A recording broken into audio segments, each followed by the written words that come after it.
Bismillahirrahmanirrahim. Assalamualaikum warahmatullahi wabarakatuh. Baiklah teman-teman, di sini saya akan menjelaskan materi tentang ilmu alamiah dasar yang berjudul Isu Lingkungan. Kami dari kelompok 10.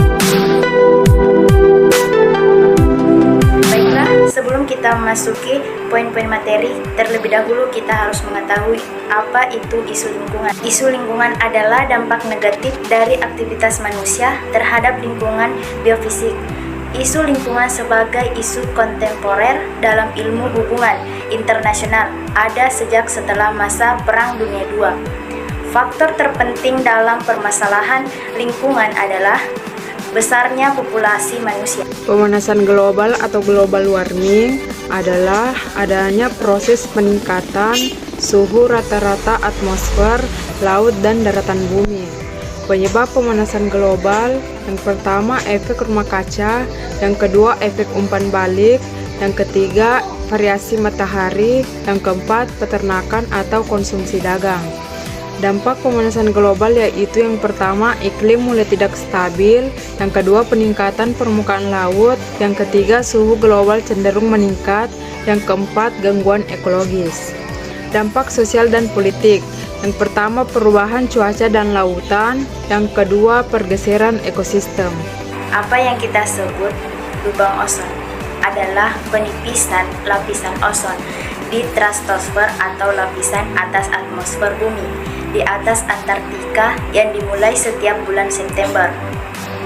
Bentuk klorin dan bromin yang aktif secara kimia berasal dari senyawa yang diproduksi manusia, dilepaskan selama reaksi di bawah kutub ketinggian tertinggi. Lubang ozon ada di Antartika karena terdapat banyak sekali klorin dalam bentuk aktif pada akhir malam di kutub atau September di Antartika. Lubang ozon dapat meluas ke ukuran yang lebih besar daripada wilayah Amerika Serikat. Mengapa lubang ozon dari tahun ke tahun semakin membesar? Karena perubahan iklim yang sangat ekstrim yang terjadi karena pengaruh industri global yang menghasilkan polusi tingkat tinggi.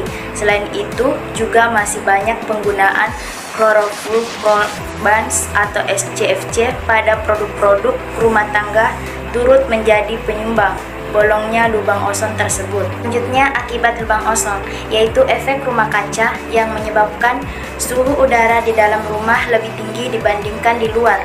Sinar matahari masuk rumah kaca dipantulkan kembali oleh benda dalam rumah kaca, membentuk gelombang panas.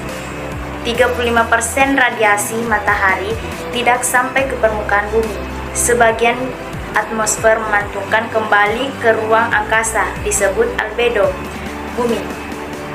Radiasi yang diterima bumi 37%.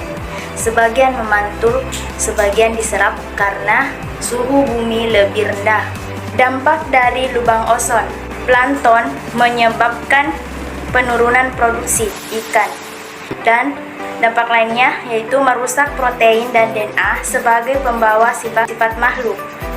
Perusakan DNA berpengaruh pada perubahan sel menjadi sel kanker, khususnya kanker kulit, berpengaruh pada penurunan imunitas dan penyakit katarak. Pengertian efek rumah kaca. Efek rumah kaca adalah sebuah proses alami di mana panas matahari terperangkap di atmosfer bumi. Proses ini menyebabkan permukaan bumi hangat dan memperkenankan bumi untuk dijadikan tempat tinggal yang nyaman bagi makhluk hidup. Bagaimana prosedur kerja efek rumah kaca? Yaitu pertama, panas matahari memanasi bumi, gas-gas rumah kaca merangkap panas, dan aktivitas manusia yang meningkatkan keadaan gas rumah kaca. Penyebab efek rumah kaca yaitu penggunaan bahan bakar fosil, penebangan hutan, industri peternakan, limbah rumah tangga, dan limbah industri. Dampak dan akibat efek rumah kaca yaitu suhu permukaan bumi naik, tingkat permukaan air laut naik, angin badai yang semakin buruk, dan mempengaruhi pertanian dan peternakan.